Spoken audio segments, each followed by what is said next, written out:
பிரதமராக மோடியை தேர்வு செய்தது என்டிஏ கூட்டணி தற்போது கிடைத்த அண்மை செய்தியாக பார்த்து வருகிறோம். இதுகுறித்த கூடுதல் தகவல்களை நமது செய்தியாளர் சுசித்ரா வழங்க கேட்கலாம். வணக்கம் சுசித்ரா, விவரங்களை பதிவு பண்ணலாம்.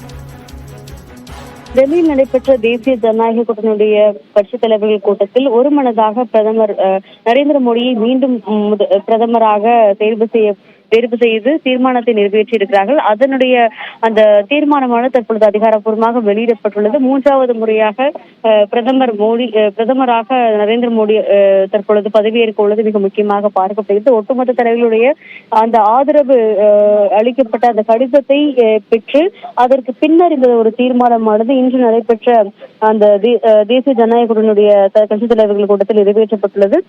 இவை மட்டுமல்லாமல் வரும் 7ஆம் தேதி டெல்லியில் உள்ள நாடாளுமன்ற வளாகத்தில் வைத்து நடைபெற உள்ள தேசிய ஜனநாயக கூட்டணியுடைய நாடாளுமன்ற கட்சிகள் கூட்டத்திற்கு பிறகு மாலை 7 மணிக்கு அனைவருமே ஜனாதிபதி மாளிகை சென்று அவரை சந்தித்து ஆட்சி அமைப்பதற்கான ஒரு அந்த ஆட்சி அமைக்க உரிமை கோரல் கடிதத்தை அவர்கள் வழங்க உள்ளார்கள். அந்த கடிதத்தின் அடிப்படையில் 8ஆம் தேதி மாலை அந்த ஆட்சி பொறுப்பை ஏற்பதற்கான அந்த ஒரு ஸ்வேரிங் செரிமோனியும் ஜனாதிபதி மாளிகையிலேயே நடைபெறும் என்ற ஒரு தகவலும் தற்பொழுது அதிகாரப்பூர்வமாக வெளியிடப்பட்டுள்ளது.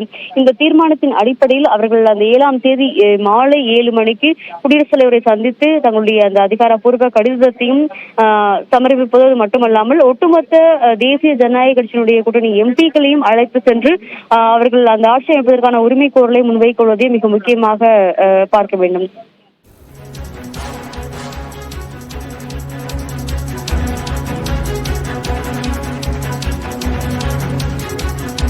விரிவான விவரங்களுக்கு நன்றி சுசித்ரா.